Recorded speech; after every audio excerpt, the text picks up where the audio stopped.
Olá pessoal, bem-vindos ao nosso canal Cripto Investimentos, aqui nesta manhã de quarta-feira, dia 3 de setembro, começo do mês.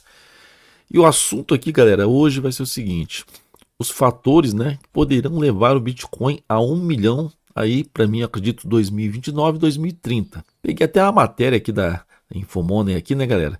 Mas essa matéria é até antiga aqui, galera, de 2 anos atrás, tá? Isso aqui é uma coisa que foi dita em 2022, foi atualizada 2 anos atrás. Eu peguei apenas como referência, né? Que eu tenho mais outras coisas aqui, além do que estava dizendo aqui essa matéria, tá? O Bitcoin aqui hoje está 111.606, já chegou a bater ele 108 mil, mas fica oscilando, tá? Então, isso daqui é para fazer preço médio. Outro dia mesmo fiz um vídeo que foi 2 dias atrás, quando estava 108 mil dólares, eu falei, tô comprando. Abaixo de 110 eu não vou perder tempo, né? E muita gente talvez esperasse aí valores até menores que isso para poder entrar. Eu não fico esperando, eu vou fazendo, comprando, aportando devagar, né? Já que eu sou uma das pessoas aqui que acredita fielmente que o Bitcoin tende a chegar perto aí de 1 milhão, pode ficar nessa faixa de 1 milhão até mesmo 2029, 2030, tá? Eu vou dar meus argumentos aqui, galera. Antes de tudo, peço para vocês se inscreverem no nosso canal, curtir esse vídeo aqui também, tá? E assinar o sininho de notificações aqui para receber nossos vídeos aqui com antecipação, tá? Então essa matéria aqui, como eu falei, já é uma matéria até atrasada de 2 anos atrás, e vinha dizendo aqui alguns fatores, né? Alguns fatores até, digo, 3 fatores principais. Em primeiro lugar, acreditamos que o Bitcoin terá uma boa fatia do mercado. Bom, mas isso daí não quer dizer muita coisa, né? Mercados emergentes, aí ele diz que o mercado emergente também pode isso, daí até concordo sim. E o terceiro ponto mencionado é capital institucional atraído pelos ETFs, tá? Isso também não é só os ETFs, tá? Isso a gente vai botar aqui, é um geral. Os ETFs aqui apenas abriram portas para aquele investidor que não quer operar com Bitcoin mesmo, não quer mexer em carteira, comprar em corretora, ele comprar o papel, não é a pessoa que já compra, não quer comprar o papel do ouro, é comodidade, né? E aqui, galera, eu vou trazer aqui embaixo os pontos que eu botei aqui. Primeiramente, é a adoção em massa. Isso na verdade, né? O Bitcoin está sendo comprado cada vez mais, né? A gente vê aqui a diferença nesse ciclo, né? Que a gente vê aqui que nós não tivemos aquela out-season explosiva. Acredito que a gente ainda vai ter uma out-season no final do ano, mas uma coisa bem mais moderada que tivemos em 2017 e 2021, mas ainda podemos ter agora, tá? Mas isso não depende de que acontecia no passado, né? De você ter que se desfazer do Bitcoin, você vendia o Bitcoin quando ele chegava em um determinado preço, se desfazia dele para você entrar nas altcoins, né? Aí o Bitcoin caía ali e as altcoins subiam e depois todo o mercado ia para baixo. Então a adoção em massa aqui, galera, ela teve, porque agora quem está entrando nela são bancos, governos, as próprias instituições aí dos ETFs, corporações, inclusive os sardinhas. Isso que está acontecendo que eu estou falando. Por que, que o Bitcoin também se mantém com valor mais alto? Que até aquelas pessoas que compravam muita meme coin, muita shitcoin ou uma variedade muito grande de altcoins passaram também a ter em suas carteiras o Bitcoin. Muitas pessoas dessas que compravam só altcoins, esperando uma valorização bruta, agora elas entram também no Bitcoin para guardar para o mercado, tá? Elas viram que Bitcoin de repente valorizou aí, quando estava 16 mil para cá, 16k para cá, valorizou 5, 6, 7 vezes aí que chegou a bater. E o que acontece? As altcoins, muitas aí não chegaram nem a bater 2 vezes. Altcoins que o pessoal esperava aí, milagres, vai cortar 5,0 e o caramba 4, nem fizeram o que o Bitcoin fez, tá? Então isso daqui tem adoção em massa, no geral, tá? Ainda mais do público pesado que está entrando e a cabeça dos sardinhas, né? Que também estão passando a comprar. Segunda, escassez, galera.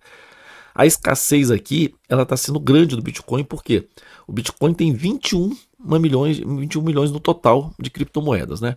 Então vamos lá, ele tem 21, isso aqui está dizendo aqui, está os dados aqui dele certinho.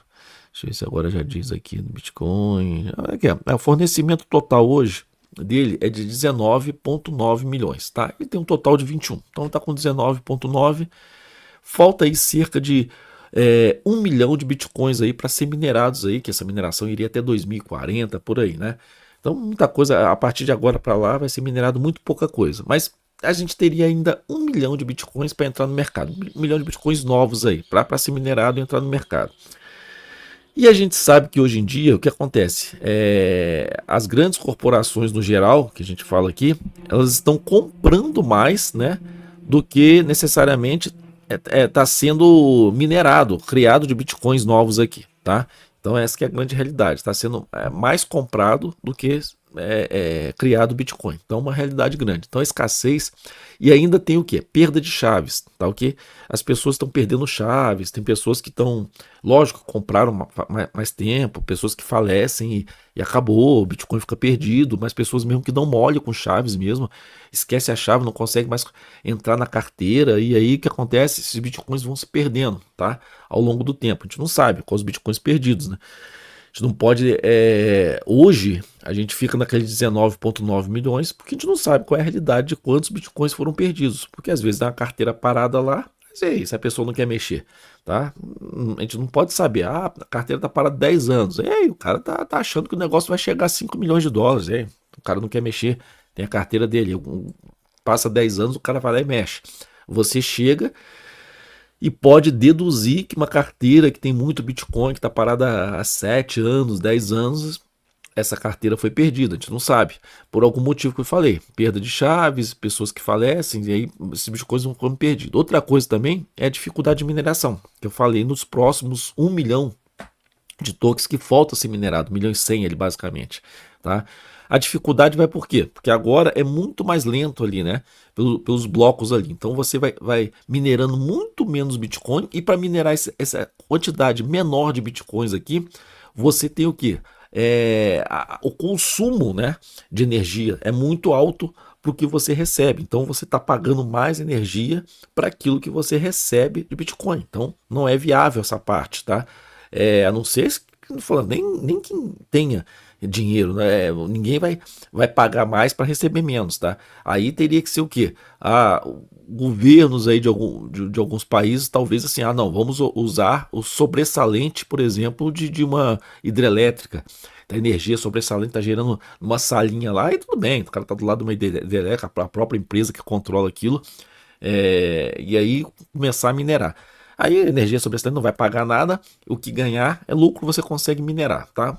Isso daí não está certo assim, mas na verdade você vai passar para grandes geradores de energias, daqui a pouco elas passarem realmente a adotar a mineração, e aí elas conseguem minerar isso.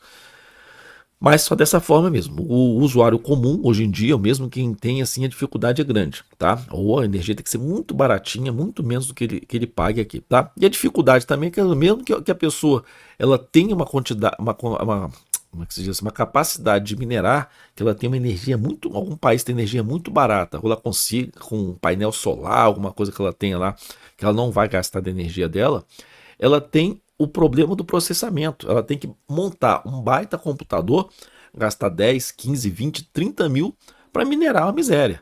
Tá? Isso no único computador, a máquina de mineração que ela tem ali. Tá? E aí, galera, é outro fator. E o terceiro que eu botei aqui é que ninguém quer vender. Tá? Essa que é a realidade. Ninguém quer vender Bitcoin. Não agora. Tá? Agora ainda tem a transação, mas vai chegar um momento que as pessoas vão começar a segurar mais ainda o Bitcoin. Então vai ser aquela oferta, né, de compra e venda, da procura, da demanda que vai ter no mercado.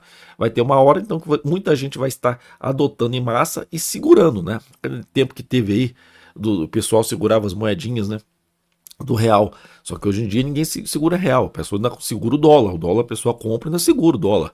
Porque o dólar ele ainda tem um poder de valorização em frente a outras moedas, né? Não em relação a ele, mas ele consegue valorizar em relação às outras moedas fiat no mundo, porque são uma porcaria. Então ela consegue ter valorização. Então você consegue guardar dólar. Mas tipo, real ninguém mais guarda. Se não for aplicado em alguma coisa, ninguém vai guardar embaixo do colchão dólar, né?